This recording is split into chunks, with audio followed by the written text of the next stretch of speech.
My name is Manfred Stuhrmann-Spangenberg. I'm a traveler and writer from Germany. I haven't been always traveling and writing. Before I did my current job, I was a professor of medicine in Hanover. And before that, I had been studying medicine in Berlin, West Berlin, I must say. So I have been living on an island for many, many years, surrounded by a big wall, you know about that. So that's why I don't like walls, I don't like borders, pretty much. And when I decided to stop working as a medical professor, or as a professor of medicine, I decided that my first project, which I'm gonna do, is about borders. So I decided to travel to Russia and all the countries who have a border with Russia, all the neighboring countries. This was a 6-month project 2 years ago, and I've been indeed 3 months in Russia and 3 months in all the different countries who have a border with Russia. So from Norway in the northwest to Northern Korea in the southeast. I was just interested to know, how do the people think about each other? What do the Russians think about their neighbors? What do the neighbors think about Russia? And also, especially in the case of Russia, it was interesting to know how changed the life during the last 30 years compared to the old time of the Soviet Union and now the Russian time. So what do people think about the older ones? How was life before? How is life going on now? So this project was quite successful for me. I wrote a book on that and I was very happy doing this. And I always thought about the next project then. And since I had been to the biggest country in the world, Russia, I decided the next project might be about the smallest countries.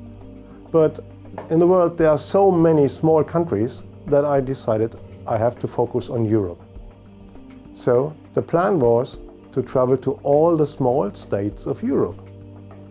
But then you have to think about whether you would like to see only the independent ones or also some fancy or crazy different kind of states which may be autonomous regions belonging to bigger states or which may be so-called micronations. And one of the most famous micronations, everybody knows, I think, about it, is Christiania. So that's why I'm here right now in Christiania. I can't say that I almost finished my trip right now with at least I have been to all the 10 different independent small states of Europe. To decide what is a small state is also somehow artificial, because there's no definition of a small state.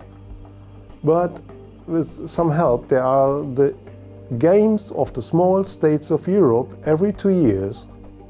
So where athletes from different small states come together, have their mini Olympic Games, and they have the definition that a small state is a small state if it hasn't more than 1 million inhabitants. So that was my definition too then. In Europe we have 10 of these small states. 6 are very small ones, this microstates or however you may call them. And maybe the smallest is one of the famous ones, the Vaticano. And we have in Italy a second one, San Marino, and then close by is Monaco and Malta.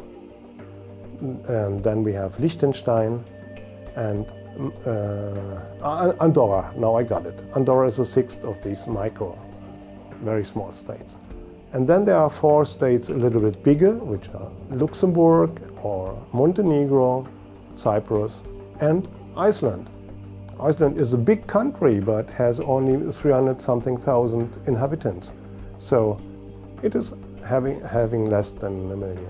So these 10 states are fully independent. They have their seat in the UN, United Nations, and they are real states. All of these states has its own story to tell. Why does it exist? why does Andorra exist? Why does San Marino exist? Nobody knows, or maybe many people don't know about it. I did not know much about it before I did the planning of my trip. On top, we have regions which are autonomous but not fully independent. If we think about the islands of Isle of Man or the Channel Islands, Guernsey, Jersey, they are direct possessions of the Crown. They don't even belong to United Kingdom or Great Britain. No, they are not part of the European Union. They are direct possessions of the English Crown. Very strange construction. This differs to Gibraltar. Gibraltar is not a direct possession of the Crown. It's not directly belonging to England or United Kingdom, but it's a so-called foreign territory of the United Kingdom. Well, these half autonomous places also were very interesting for me, and one of the most famous or most interesting place is the monk republic of Athos. It's a holy mountain, Athos, which is in Greece, in half island in Chalkidiki. It is the third finger. There are three fingers, we call them. And the third one, the one which is most closest to Turkey, is the Athos Peninsula. And there is a monk republic. 20 monasteries are located on that small island, and you're not allowed to go there as a tourist.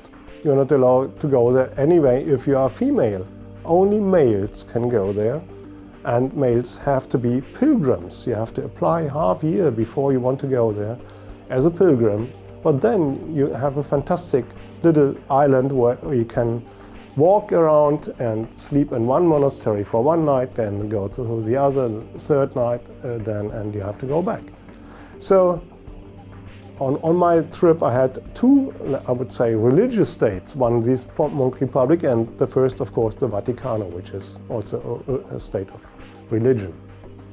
So this was very interesting for me to see and to go there, to talk to the people, to collect their stories, and then to put all these stories together, and from the most interesting ones to have a book at the end.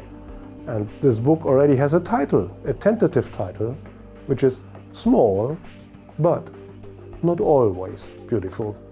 In brackets, these not always, because I can tell you, like everywhere in the world, these small states, they have good things and bad things. And many of the independent states and also of these autonomous regions are known as tax haven. So people bring their dirty money to hide it or something. So this is not quite a nice situation for these countries, and because a lot of money has been brought into the country, and now there are new laws and they have to see how to get along with these laws. Or one very sad example I encountered was in Malta. You may remember 1.5 years ago, one journalist, Daphne Caruana Galizia, has been killed by a car bomb in Malta. She was one of the investigative journalists digging out the stories of the Panama Papers. And of course, that was not very much liked by the government in Malta, because they have been involved in these Panama Paper stories, and they hide some money there in Panama. She had been threatened to stop her work, but she refused to stop it. She continued, and at the end she was killed. But on top we have the micronations, and I can even tell you there are hundreds, maybe even 1,000 micronations in the world, and also in Europe we have plenty of micronations. Micronations is by definition just a small piece of land which has been declared as a micronation. And that can be a bigger part of one city, like here in Christiania, or it could be just one tree or whatever. People declare sculpture as their micronation. So some of these micronations are just bullshit, I can tell you. Others are highly interesting. people try to have a new style of living, for example, for many years. How do they succeed? Do they fail, or is it still working quite nicely? One of the craziest places I found on my tour right now is the book kingdom of Hay-on-Wye. A very interesting place for people who love books. In the late 60s, Richard Booth, a bookseller in Wales, not far away from the English border, living in Hay-on-Wye, he declared himself as a king of books. He had a large antiquariat where he had selling used books, and then he had a second and a third, and he even bought a castle there. So he is a king of books, Richard Booth. And that story became so fascinating and well known that even the Council of Hay-on-Wye, they declared themselves as a book town, the first official book town in the world.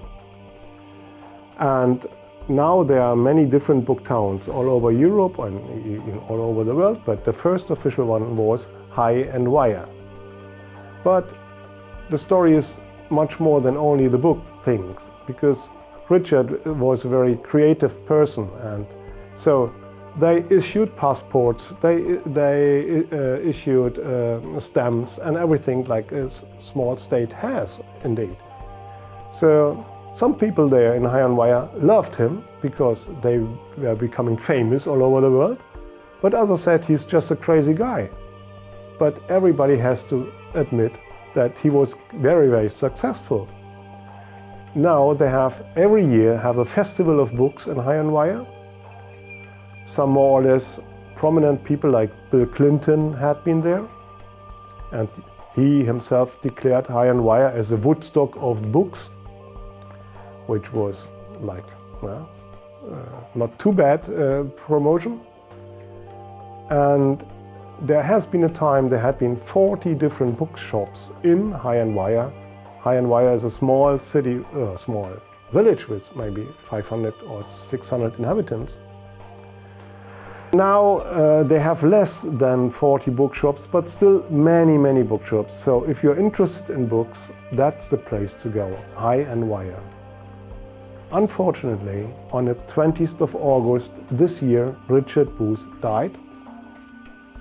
But I was lucky I had been there on the 15th of August. And I can tell you a secret, I'm the last Lord of Books from Hay-on-Wye, from that kingdom. If you may like to, you can call me Lord. I'm Lordship, please. But you don't have to. You can just simply call me Manfred.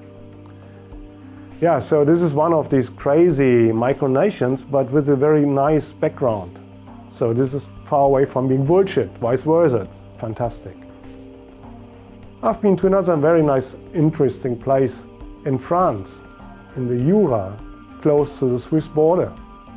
There's a République Libre des Sujets, the Free Republic of Sujets, which has also a nice story. In the end of the 50s, the prefect from Jura came to this village there in Montbenoit, and the head of the guest house here, the owner of the guest house, asked the prefect, "So you're coming to our free republic, do you have visum?"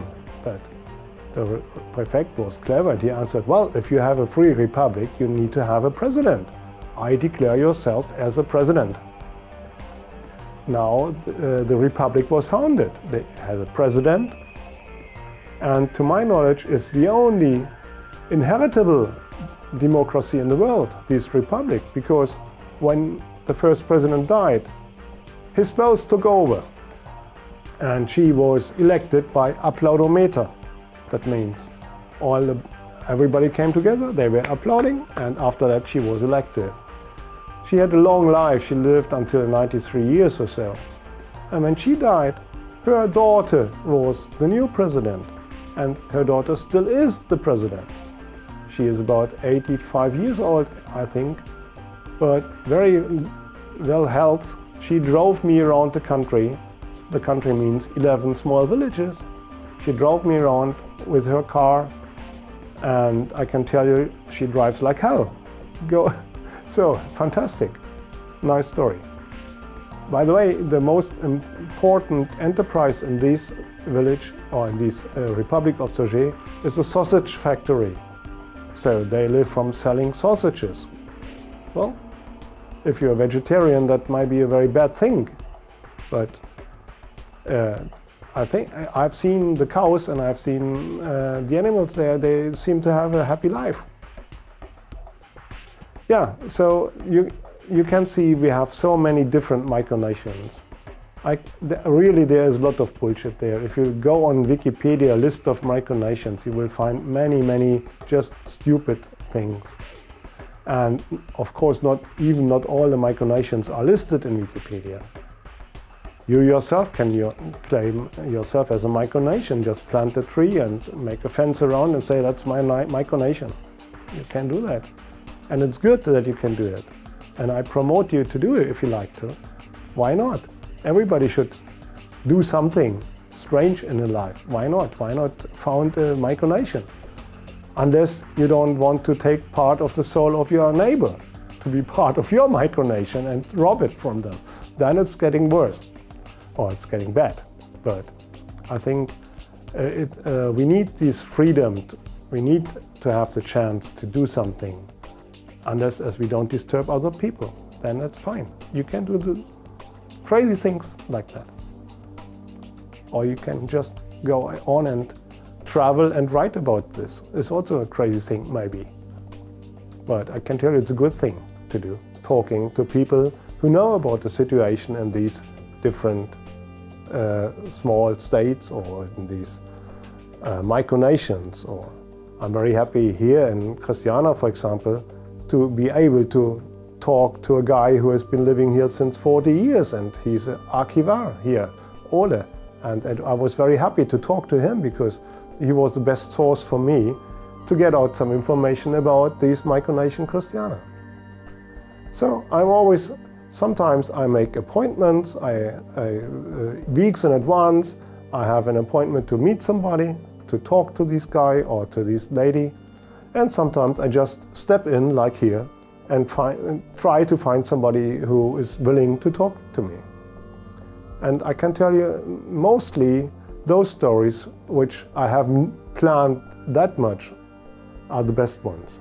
So if I just go in somewhere, meet somebody, it could be a totally mess, or sometimes it's a really big adventure. Maybe some people ask me then, if you travel for 5.5 months or 6 months, that must be quite expensive, because you need hotels, you need to fly, you need whatever. I can tell you it's not that expensive than you might think about it, if you don't sleep in the big hotels, but instead in hostels. So you don't need that much money for doing that kind of job. And I hope you will enjoy reading my book at the end, but unfortunately it will be in German. So if you are not able to understand the language of Goethe or Kant, then you have to find somebody to translate it.